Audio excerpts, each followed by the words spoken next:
തൻ്റെ ഐഹിക ജീവിത നാളുകളിൽ ക്രിസ്തുവിന് എതിർപ്പെട്ട വിഷയങ്ങൾ അസംഖ്യമായിരുന്നു.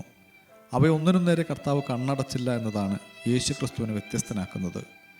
ജീവിതയാത്രയിൽ തനിക്ക് എതിർഭവിക്കുന്നത് ഒരു കുരുടനാണെങ്കിൽ അവന് കാഴ്ച കൊടുത്തിട്ടല്ലാതെ, അല്ല അതൊരു ചെകിടനെങ്കിൽ അവന് കേൾവി കൊടുത്തിട്ടല്ലാതെ, ഒരു കുഷ്ഠരോഗിയാണെങ്കിൽ തൊട്ട് സൗഖ്യം നൽകിയിട്ടല്ലാതെ കർത്താവ് കടന്നു പോകുമായിരുന്നില്ല.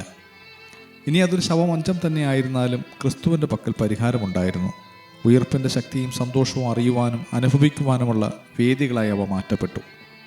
തൻ്റെ ഐഹികകാല ശുശ്രൂഷയിൽ കർത്താവ് വിശക്കുന്നവർക്ക് ആഹാരവും, രോഗിക്ക് സൗഖ്യവും, വിവസ്ത്രനായ ഗദരദേശക്കാരന് മാനവും, നിരാശയുടെ നീർച്ചുഴിയിൽ മുങ്ങിത്താഴുന്നവർക്ക് പ്രത്യാശയുടെ പൊൻപ്രഭയുമായി തവപാതയും ഭാവവും പിന്തുടരുന്നവനത്രേ ഒരു യഥാർത്ഥ ദൈവ പൈതൽ.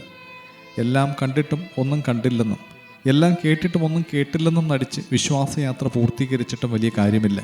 കാരണം കയ്യിനോട് നിന്റെ അനുജനായ ഹാബേൽ എവിടെയെന്ന് ചോദിച്ച സ്വർഗത്തിലെ ദൈവം രോഗാതുരമായ ജീവിത സാഹചര്യത്താൽ മുറിവേറ്റ സഹോദരൻ എവിടെ എന്ന് നമ്മോട് ചോദിച്ചാൽ, വിപരീത ജീവിത സാഹചര്യങ്ങളാൽ തളർന്നു വീണ് അയൽക്കാരൻ എവിടെയെന്ന് ചോദിച്ചാൽ പ്രത്യുത്തരം പറയുവാൻ വാക്കുകളുണ്ടാകുമോ? ആയതിനാൽ തന്നെ വീണുകേടുന്ന സാഹചര്യം ചുമലേറ്റിയുള്ളതാകണം ഇന്നകത്തിലെ നമ്മുടെ ക്രിസ്തീയ ജീവിതയാത്ര.